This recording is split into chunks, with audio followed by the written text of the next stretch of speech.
সবাইকে স্বাগত। আশা করি আপনারা সকলে ভালো আছেন। আপনাদের পরীক্ষাটি লিখিত হবে। আজকে একটি লিখিত পরীক্ষার প্রশ্ন প্যাটার্ন নিয়ে এসেছি।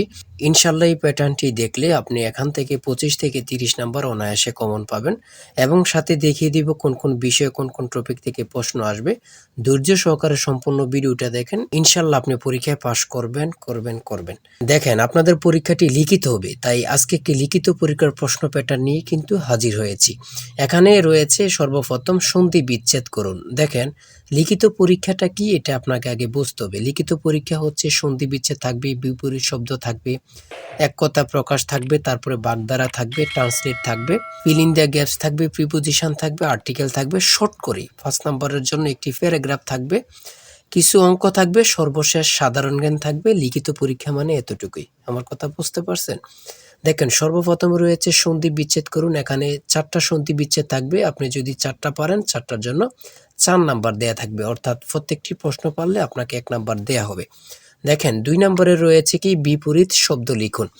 বিপরীত শব্দটি সমাধান করে দেওয়ার আগে ছোট্ট একটি কথা মধ্যে দিয়ে বলে রাখি, আপনারা যারা পরীক্ষা দিবেন আপনাদের জন্য একটি স্পেশাল শর্ট করে চূড়ান্ত সাজেশন তৈরি করা হয়েছে। সাজেশনটি নিতে স্ক্রিনে দেওয়া হোয়াটসঅ্যাপ নাম্বার রয়েছে, ইমো নাম্বার রয়েছে, দুটোর মধ্যে যে কোনো একটি মেসেজ করে সাজেশনটি সংগ্রহ করুন। সাজেশনের মূল্য মাত্র 100 টাকা। আমি বলি আমাদের সাজেশনটি তারাই পড়বেন যারা চাকরির কারণে, বিভিন্ন কাজের কারণে পড়তে সময় পান না বা একটু দুর্বল, পড়ালেখা একটু কম বোঝেন। শুধু আমাদের সাজেশনটি পড়ে পরীক্ষা দিতে গেলে আপনি উত্তীর্ণ হয়ে যাবেন। তাই দেরি না করে অতি দ্রুত সাজেশনটি সংগ্রহ করুন। সাজেশনের মূল্য মাত্র 100 টাকা। 100 টাকার বিনিময়ে হলেও প্রত্যেকে আমাদের সাজেশনটি সংগ্রহ করবেন। ইনশাআল্লাহ আপনি পরীক্ষায় পাস করে যাবেন। 2 নম্বরে রয়েছে বিপরীত শব্দ লিখুন। এখানে 4টা বিপরীত শব্দ দেয়া আছে। 4টার জন্য 4 নাম্বার দেয়া থাকবে। আপনি যদি পারেন 4 নাম্বার পেয়ে যাবেন। তারপরে 3 নম্বরে রয়েছে এক কথায় প্রকাশ করুন। এখানে 4টি এক কথায় প্রকাশ দেয়া আছে। 4টার জন্য 4 নাম্বার। তারপরে 4 নম্বরে রয়েছে অর্থসহ বাগধারা লিখুন। এখানে বাগধারা 4টা বাগধারা দেয়া আছে। প্রত্যেকটা বাগধারা যদি পারেন 1 নাম্বার করে পেয়ে যাবেন। 4টার জন্য 4 নাম্বার আপনি পাবেন। দেখেন লিখিত পরীক্ষা কিন্তু বেশি আনইজি কিছু না। যদি আপনি পরীক্ষার প্রশ্ন প্যাটার্ন এবং কি সঠিক একটি সাজেশন পান তাহলে লিখিত পরীক্ষায় পাস করা একদম ইজি বললেই চলে। শুদ্ধ বানান লিখুন। এখানে অশুদ্ধ বানান দেয়া আছে। এদিকে শুদ্ধ সঠিক করে লিখতে হবে। প্রত্যেকটার জন্য 1 নাম্বার করে। 4টা দেয়া আছে, 4 নাম্বার পেয়ে যাবেন। তারপরে 6 নম্বরে দেয়া আছে কারেক্ট দ্য সেন্টেন্স, অর্থাৎ এই বাক্যগুলো সঠিক করে আপনারা লিখতে হবে। ঠিক আছে? 5টা দেয়া থাকবে, 5টার জন্য 5 নাম্বার। তারপরে 7 নম্বরে রয়েছে ফিল ইন দ্য গ্যাপস। এখানে 5টা থাকবে, 5টার জন্য 5 নাম্বার। ঠিক আছে? তারপরে 8 নম্বরে রয়েছে কারেক্ট। এখানে 5টি আনকারেক্ট টিপিং থাকবে, এইগুলা কারেক্ট করতে হবে। 5টার জন্য 5 নাম্বার করে। দেখেন 9 নম্বরে রয়েছে right 5 sentence on the for the bridge. এখানে অন্য প্যারাগ্রাফও থাকতে পারে। শর্ট করে একটি প্যারাগ্রাফ লিখতে বলবে।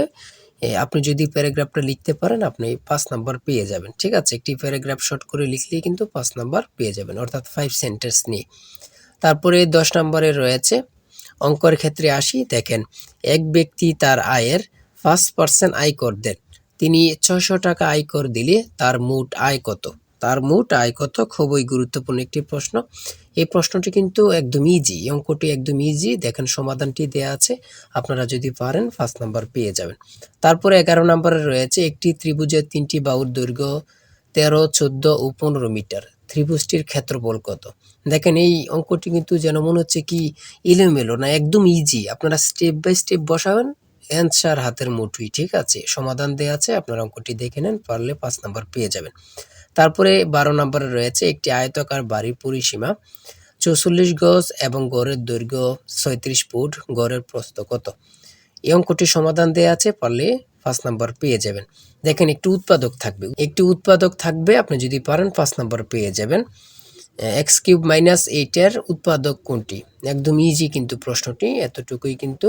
তারপরে কি রয়েছে আমরা দেখি। তারপরে রয়েছে একটি স্কুলে ডিল করার সময় 8, 10 এবং 15 সারিতে সাজানো হয়, তবে অথবা ওই স্কুলে ন্যূনতম কতজন ছাত্র রয়েছে? এগুলো যদি আপনি লসাগু করেন, লসাগু করলেই কিন্তু মানটা বের হয়ে যাবে। 120 সঠিক উত্তর চলে আসলো। তারপরে রয়েছে সাধারণ জ্ঞান, লাস্টে দিয়ে রয়েছে 71 ডায়েরি কে লিখেছেন। 14 নম্বরে রয়েছে 71 ডায়েরি কে লিখেছেন। কত পরীক্ষায় যে আসছে আল্লাহ ছাড়া কেউ জানে না। সুপিয়া কামাল। সড়ক পরিবহন ও সেতু মন্ত্রণালয়ের ইংরেজি নাম কি?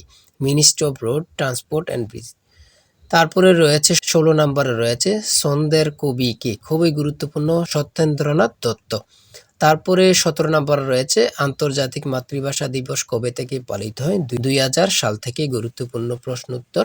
১৮ নম্বরে রয়েছে পূর্ণরূপ লিখুন। এখানে ৩টা পূর্ণরূপ দেয়া আছে, ৪টা পূর্ণরূপ থাকতে পারে, ৫টা পূর্ণরূপ থাকতে পারে, ৫টা পূর্ণরূপ থাকতে পারে, কিন্তু পূর্ণরূপ থেকে থাকবে ২ থেকে ৩ নাম্বার অবশ্যই থাকবে। এই পূর্ণরূপগুলো আপনারা দেখে নেন। তারপরে সর্বশেষ ১৯ নম্বরে রয়েছে বাংলা নববর্ষ বিষয়ে ৬টি বাক্য লিখুন। দেখেন, আপনারা অনেকে মনে করতেছেন নববর্ষ সম্পর্কে তো আমরা বানিয়ে লিখতে পারবো। লিখিত পরীক্ষায় কখনো বানিয়ে লিখবেন না, অযথায় কোনো কথা লিখবেন না, ঠিক আছে? হয়তো কোনো কথা লিখবেন না, যে মূল কথাগুলো লিখবেন, ইনশাল্লাহ আপনি পরীক্ষায় পাশ করে আসতে পারবেন। লিখিত পরীক্ষা মানে এতটুকুই, ঠিক আছে? যারা আমাদের সাজেশনটি সংগ্রহ করতে চান, স্ক্রিনে দেওয়া হোয়াটসঅ্যাপ নাম্বার রয়েছে, ইমো নাম্বার রয়েছে, দ্রুত সাজেশনটি সংগ্রহ করে ফেলুন। ইনশাল্লাহ আমাদের সাজেশনটি পড়ে পরীক্ষা দিতে গেলে আপনি পাশ হয়ে যাবেন। আর বিশেষ করে বলে রাখি, আমাদের চ্যানেলটি সাবস্ক্রাইব ও পেজটি ফলো দিয়ে রাখলে পরীক্ষার প্রশ্ন সমাধান, পরীক্ষার রেজাল্ট সকল কিছু সবার আগে পেয়ে যাবেন। তাই সবাই ভালো থাকবেন, সুস্থ থাকবেন। আজকের ভিডিও এই পর্যন্ত। আল্লাহ হাফেজ।